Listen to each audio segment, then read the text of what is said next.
Estamos de volta aqui com a Eliane Trindade Lima e também com o Olavo Estrela. A Eliane é presidente do Sindicato dos Municipários de Capão da Canoa e Xangri-Lá. O Olavo é o vice-presidente. A gente estava falando no primeiro bloco sobre as grandes conquistas do sindicato, né? Dos servidores, na verdade, né? Porque o sindicato trabalha em prol dos servidores. Enfim, das lutas nesses últimos 25 anos, né? Do sindicato. 25 anos de luta, né? E a gente vê que chega um momento... Às vezes a gente luta e não acontece nada. Quando vê, de uma hora para outra, parece que acontece tudo, né? Ou seja, começa a colher os frutos das sementes que foram plantadas, né? E a gente falava, deixamos a pauta aberta para a partir de agora a gente falar sobre as questões dos desvios de função, da questão sobre a implementação de um programa sobre segurança do trabalho, a formação da CIPA, a Comissão Interna de Prevenção de Acidentes. A indústria trabalha muito forte com isso, o comércio também com menos afinco, mas o setor público ele é vital, porque há pessoas em setores que correm risco de morte, inclusive, né? Mas vamos por partes, né? Com relação, a gente falava do fim, da solicitação do fim das contratações emergenciais e, é claro, beneficiar lá o concurso, né? Mas a gente sabe também que há funcionários de carreira concursados que, por uma questão, e a gente sabe que é política, são colocados em outros setores, desviam da função, porque eu sou prefeito, fui eleito prefeito, mas eu quero botar o meu companheiro, né, da minha coligação nesse cargo. Eu pego o camarada que é concursado, coloco ele numa geladeira ou num banco em outro lugar, talvez longe da sede, onde ele não tenha contato, onde ele não possa influenciar outros politicamente, e boto um companheiro meu de partido ou de coligação como CC, ou enfim, né? Isso acaba, sem dúvida, prejudicando. É como se eu fosse médico formado, gastei dinheiro, gastei tempo, me formei em medicina, né? E estou trabalhando agora em outro setor que não tem nada a ver com a função que eu me formei. Eu, como profissional, vou me frustrar. Isso a gente sabe que, historicamente, em todos os níveis, né, do governo federal, estadual, municipais, acontece. Isso aí a gente não pode fugir. Mas a luta do sindicato é exatamente para isso diminua, que as pessoas continuem trabalhando dentro das... Como falasse, né? O médico continua trabalhando dentro da Secretaria da Saúde, o engenheiro continua trabalhando dentro da, qual é a tua função? Parte de planejamento. Qual é a tua profissão? Eu sou engenheiro, tu é concursado? Né? Mas tu vai ser recepcionista aqui, tu vai trabalhar na recepção. Não, mas eu sou engenheiro. Não, mas não interessa, tu vai trabalhar na recepção. Isso é um desvio de função. E vamos falar sério, gente, isso é crime. Desvio de função é crime. Agora, o que eu imagino é que falta um pouquinho mais de rigor na lei. Falta um pouquinho mais de rigor. A lei existe, mas ela não se aplica. E essa busca do fim do desvio de função seria também buscar o maior rigor na lei. Na verdade, não é nem buscar maior rigor, é fazer com que a lei seja cumprida, né, Eliane? Certamente. O posicionamento que o sindicato tem em relação, inclusive nas assembleias, nos setores que eu costumo visitar, eu questiono. Hoje, fulano, tu estás desenvolvendo a tua função, o teu concurso público? É essa que tu está fazendo? Não, é que o fulano me pediu que eu fizesse, que faltou alguém, ou está faltando, não chamar do concurso. É provisório. Não, Aí eu disse assim, e tu tens noção que se tu cometeres alguma irregularidade, pode simplesmente o teu superior dizer para ti, olha, eu não pedi para ele fazer nada, não está nem documentado isso. Se ele sofreu um acidente, causou um transtorno para demais pessoas, ou dirigindo um veículo no trânsito e atropelou alguém, ele surtou, pegou aquele caminhão, eu não mandei nada, onde que prova que eu mandei? E ele foi, quem vai ser prejudicado? O próprio servidor. Sempre o servidor. Sempre será o servidor público. A mesma coisa, o pessoal está em estágio probatório. Então, tem gente que costuma usar muito assim. São 3 anos? 3 anos. Eu estou em estágio probatório, não vou numa assembleia do sindicato. Eu estou em estágio probatório, não vou comentar que o meu setor não está ok, que não estão me dando condições devidas para o trabalho. E o pessoal se equivoca, porque estágio probatório não é para ser ameaçado ninguém.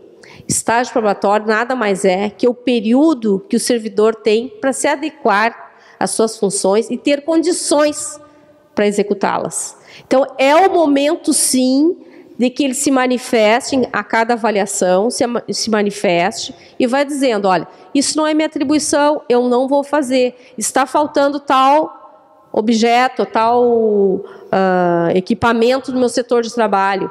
E terá que ser providenciado. Porque como que depois vão cobrar ou dizer que esse servidor foi reprovado no estágio probatório se nem sequer deram condições para ele para trabalhar? Estágio probatório de 3 anos é lei federal? É, exatamente. É lei federal, porque daqui a pouco o município não tem autonomia, por exemplo, para reduzir esse período? Não tem autonomia. É 3 anos. Porque é bastante tempo, 3 anos. Né? É bastante tempo, mas eu acho que é um período também para o servidor ele se adequar às funções dele. Dentro dos cargos e funções de qualquer servidor tem os seus direitos e deveres ali. Existem casos em Capão ou Xangri-Lá de funcionários, por exemplo, que entraram em depressão por causa do desvio de função? Ou seja, com o tempo começou a se desmotivar, na verdade, né? Poxa, eu concursei para isso, estudei para isso e não estou fazendo o que eu gosto, o que eu quero fazer. Tem, infelizmente. Tem. Já nos deparamos com vários servidores públicos que... Porque é uma falta de... Eu imagino que é uma falta de inteligência do gestor municipal, né? Colocar uma pessoa que é preparada naquela função para fazer outra, porque ele vai perder qualidade no serviço. E quem perde, na verdade, é a comunidade que perde. Eu acho que a comunidade tem que começar a atentar para isso, né? Se você for numa prefeitura, for atendido num setor, e você for mal atendido, procure se informar se aquela pessoa que atendeu você é concursada ou se ela está ali como CC, né? E a gente pode se surpreender que a pessoa que deveria estar ali está em outro lugar, né? É uma falta de responsabilidade do gestor público, na minha concepção. Obviamente. E assim, interessante, Capão da Canoa, embora tenha na Constituição Estadual a questão do assédio, né, que não existe assédio, que assédio é crime, e há 3 gestões anteriores, em Capão da Canoa, o chefe do executivo na época... Assédio moral, né, Eliane? Tem que... Assédio moral. Assédio moral. Ele, inclusive, criou a lei. Ele estabeleceu dentro do município de Capão da Canoa a lei referente ao assédio moral, que não acontecesse no setor de trabalho, aquelas piadinhas bobas.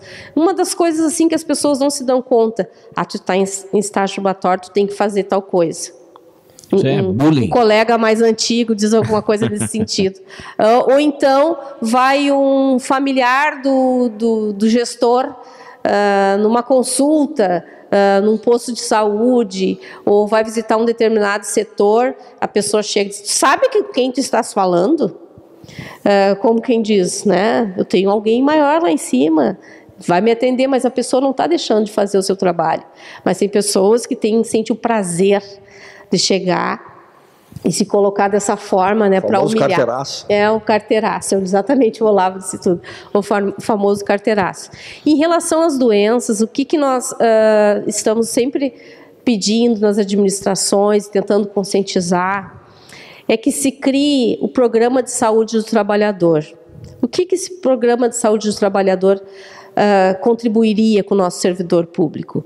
Por exemplo, o Olavo é motorista de ônibus, está transportando 42 lugares no ônibus, que deveria ser, né? Se ultrapassa também o condutor do ônibus escolar, um exemplo, também está sendo responsável se ele ultrapassar esse número de bancos que tem para transportar os nossos... Os transportados têm que estar de cinto de segurança, quem está em pé não tem como transportar as nossas crianças também tem que ter esse cuidado, não é? Simplesmente...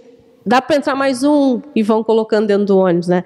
Então, digamos que esse motorista esteja dirigindo e ele tem um problema de diabetes, um exemplo, ou cardíaco. Um mal súbito. Ele, de repente, vai ter um mal súbito dirigindo. E aí, a responsabilidade vai ser de quem? A responsabilidade vai ser total da administração, do motorista e da administração. Mas e por quê?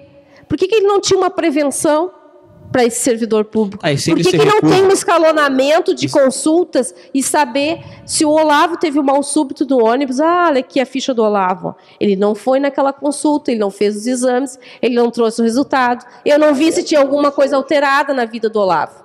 Seria uma economia... Tipo assim, como nós estamos, é tipo o Martim da Vila, né? Deixa a vida me levar. Não pode. A luta do sindicato é essa, que esse programa de saúde seja implantado não só aqui, em todo, que é uma luta da federação isso, né? Em todo o estado. É primordial. Há poucos municípios que já implantaram isso. E todos é positivo essa implantação, até para a gestão. Sem dúvida. É uma economia. Não só para o servidor, né? Tu está investindo em prevenção, né? Qualidade, atendimento, segurança. Segurança. Né? É importante isso aí. As pessoas elas estariam investindo num programa que, a princípio, poderia ter... mas um médico só para isso, um psicólogo só para esse atendimento, que tivesse um atendimento psicossocial, que eu acho que é uma coisa importante, é um sonho meu dentro do sindicato, que tivesse dentro do próprio sindicato um atendimento assim. As pessoas chegam muito angustiadas, às vezes, no sindicato, muitas vezes chorando, o setor está assim, tem muitas vezes também processos judiciais referente a essa questão toda, eu passei por isso no meu setor de trabalho. Então, para evitar esse tipo de coisa, a pessoa conseguir lidar, os executivos não estão se dando conta que eles estariam economizando em saúde, eles estariam economizando em contratações emergenciais, porque o Olavo ficou doente, sofreu um acidente. Menos atestados médicos, né? Menos atestados médicos, porque nós estamos cuidando da vida do nosso servidor público. Eu acho que seria assim, importante que alguém viesse e abraçasse essa causa dos sindicatos, das federações, que tanto defende, porque é comprovado, tu vai gastar para implantar, mas na hora que tu estiver cuidando de todos, é a mesma coisa. O familiar, o pai de família, às vezes não consegue ter um plano de saúde, mas nós temos o SUS, né? Mas digamos que não queria algo a mais, um plus, um plano de saúde como nós, servidores públicos, temos IP, tanto em Capão da Canoa e Xangri-Lá. Enquanto não tiver aquele plano, tu não está sossegado, porque de uma hora para outra tu vai poder ter um gasto grande porque ocorreu uma emergência e tu não tinha como atender. E assim não, tu vai estar cuidando dos teus filhos, da tua família. Né? E eu vejo assim o executivo, as administrações para com os nossos servidores. Eu quero levantar um problema que eu vivencio com várias famílias isso, que já me relataram. Por exemplo, nós sabemos que a questão da educação no Brasil inteiro está caótica, a gente sabe disso.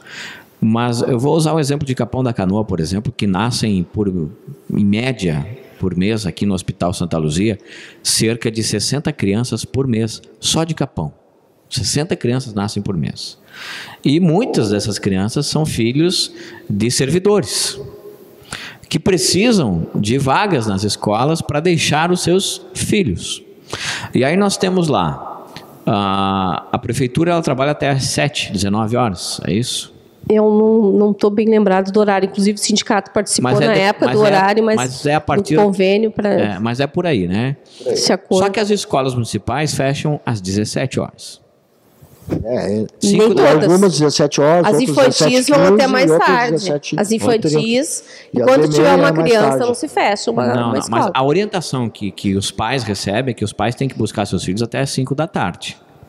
No máximo 5h30. Tá, mas e aí? O servidor tem que trabalhar até às 7. Como é que ele faz? E isso vale para toda a população que trabalha no comércio também. E é um problema que o município enfrenta, tá? Não tem vagas para todos. E aí entra aquela questão do sindicato querer reduzir a carga horária do servidor, em virtude de saúde, nós estávamos falando da saúde, só que aí em contrapartida a prefeitura vai ter que gastar mais para colocar mais funcionário para poder suprir essa carga horária e atender a comunidade, inclusive os servidores, com relação... É um problema de fato, né? E como é que se chega no consenso diante de um problema desse? Olha, exatamente todos os setores aos quais você estaria te referindo, não consigo visualizar assim. Mas em relação à carga horária reduzida, Capão da Canoa já existe. Já existe essa carga horária reduzida, e mesmo dentro do setor da prefeitura, isso está dentro de um termo de reduzir a carga horária sem prejuízo algum ao salário do servidor, e também a preocupação de não causar prejuízo à comunidade, aquelas pessoas que deverão ser atendidas. Então, dentro da prefeitura de Capão da Canoa, posso te falar, porque eu participei da reunião na época, foi nesse último governo, inclusive aqui em Capão da Canoa, atual governo, desculpa, ele chamou o sindicato para sentar e conversar em relação como que seria definitivo, como seria organizado o horário do centro administrativo. E consta dentro desse termo de convênio, dentro dessa decisão, que se o servidor não der conta das suas atribuições, aquela a qual ele é designado, a qual ele é concursado, ele deve comparecer no turno inverso, mais cedo, até que ele conclua aquela função deles. E eu vejo muito isso dentro da prefeitura. Vários setores, embora a prefeitura abra ao público no turno da tarde, vários setores, quando eles têm serviço que não conseguiu fechar, terminar um relatório ou algo parecido, eles são muito comprometidos, os servidores, eles vão para a parte da manhã e concluem esse trabalho, dentro da sua carga horária ainda das 40 horas, embora a prefeitura esteja atendendo ao público uma redução, tem um horário menor, não fecha às 40, mas eles têm esse período em aberto, isso é um acordo, e o nosso regime jurídico único prevê que o executivo ele pode sim organizar por secretarias, né, a sua carga horária. Tá, entendi. Conforme for disponível. Nas escolas, o que eu sei, que eu tenho muitas amigas, colegas, eu também sou professora, nas escolas infantis, principalmente, na fundamental não acontece tanto, mas nas infantis, de ter uma criança, jamais uma diretora, uma vice-diretora, os monitores ajudam muito também em relação a isso, o auxiliar de turma, eles ficam acompanhando a criança para elas não ficarem sozinhas na escola até que chegue o seu responsável. Mas é importante que os pais também tenham compromisso. Assim como os professores, os profissionais da escola têm o compromisso de estar lá para atendê-los, os pais também têm que ter essa consciência que tem um horário para buscar. Claro. Né? Então, ficando assim, cada um fazendo a sua parte, existe uma valorização geral dos trabalhadores em educação nesse sentido também, e o compromisso todos os servidores e profissionais da educação para com a comunidade, para com o seu trabalho, a qual eles escolheram, que fazem muitos por amor, outros por muita necessidade, né? Mas eu acho que o servidor, ele trabalhar gostando, se sentindo bem naquele setor de trabalho dele, ele vai produzir muito mais. E também tem que ser valorizado. Claro, sem dúvida. A gente falava antes, para a gente encerrar como último assunto, a questão da CIPA. De certa forma me causou espanto que nós não temos uma CIPA, nem em Capão, nem em Xangri-Lá. A CIPA é a Comissão Interna de Prevenção de Acidentes, ou seja, a CIPA é aquela turma formada por servidores, onde vai ter um diretor da CIPA, um presidente da CIPA, vai ter lá a sua comissão formada, e essa comissão é que vai fazer vistorias em todos os setores da prefeitura. Voltamos ao assunto da prevenção. Né? Da questão da prevenção. É interligado. Inclusive, pode-se fazer eventos anuais, como gincanas, com relação, enfim, é muito bacana. Eu já vivenciei isso, já vi isso acontecer em prefeituras, indústrias, enfim. É uma forma de incentivar, inclusive, o servidor. Incentivar e treinar também os servidores em casos de qualquer tipo de emergência, né? Ou alguma coisa que aconteça no seu setor público, saber como agir. Primeiros socorros. Né? Primeiros socorros, ou acontece, lá sei um incêndio, uma coisa, tu saber como agir. Tem a turma da CIPA que já vai estar orientando.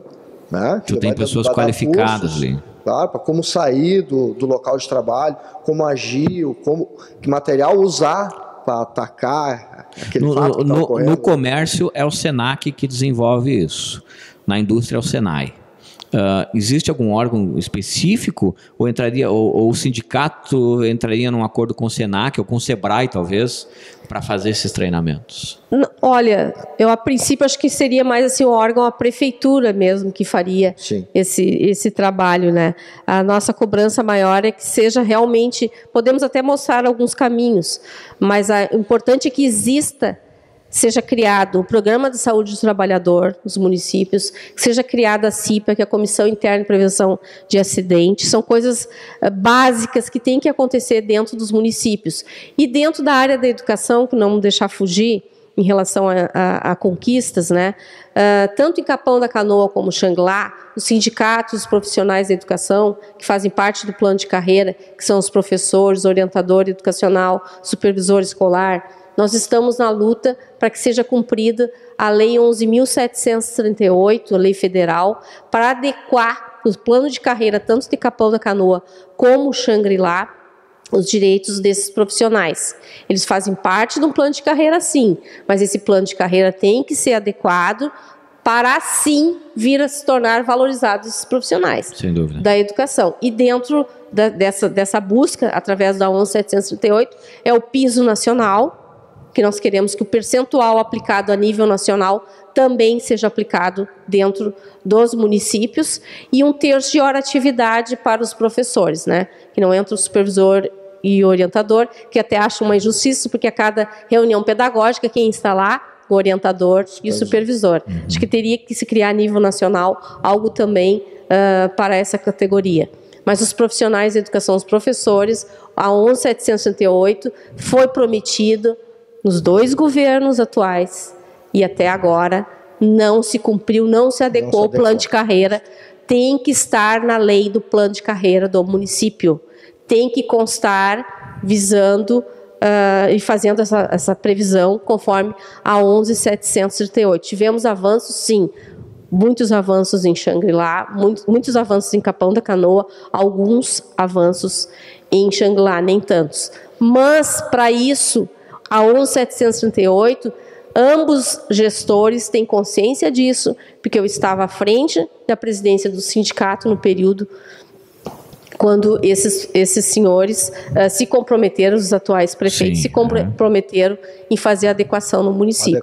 E estamos no final do mandato. E não foi por falta de pedido, não foi por falta de assembleia, não foi por falta de assinaturas e moções.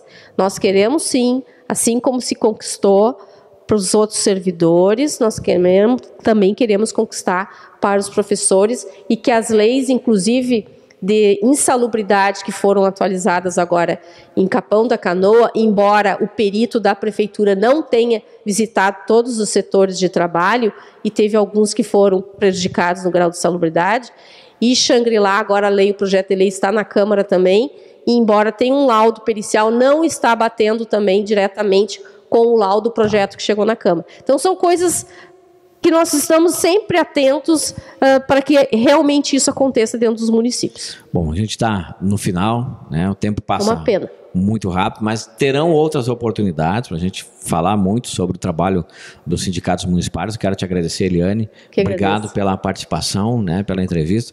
Para mim também foi um grande aprendizado, conhecer um pouquinho mais sobre o sindicato, né? E quem sabe uma próxima oportunidade, né? Muito obrigado. Eu é que agradeço. E os setores de trabalho que tiverem oportunidade de encontrar, e nós entregamos uma camiseta agora dos 25 anos, estamos sendo entregues aos nossos servidores, uma pastinha, nós sempre entregamos algum mimo para os servidores, oferecemos jantares, tiver a oportunidade também de uma festinha, de algum encontro, sempre o sindicato jamais deixa de contribuir. Então, quem tiver a oportunidade de encontrar esse material, por favor, leiam. As pessoas vão estar se atualizando e conhecendo mais o que é o sindicato e qual é o papel do sindicato. Agradeço a todos os telespectadores e ouvintes que tiverem acesso a esse material todo. Maravilha. Olá, também muito obrigado. O sindicato gostaria de agradecer e dizer a todos que nós estamos à disposição com 2 sedes, né? Uma sede aqui em Capão da Canoa e a outra lá em Xangri-Lá. E semanalmente, de segunda a sexta, com horário comercial, a gente pode dizer assim, nós estamos à disposição de todo servidor, inclusive quem estiver pensando, né, em também fazer parte do nosso quadro e participar dessas lutas. Muito obrigado. Sindicalize-se. Ninguém conquista sozinho, já tem esse lema dentro inclusive na estampa das nossas camisetas. Maravilha. Né? A gente vai ficando por aqui e voltaremos na próxima semana com muito mais para você no Tela 20. Até lá.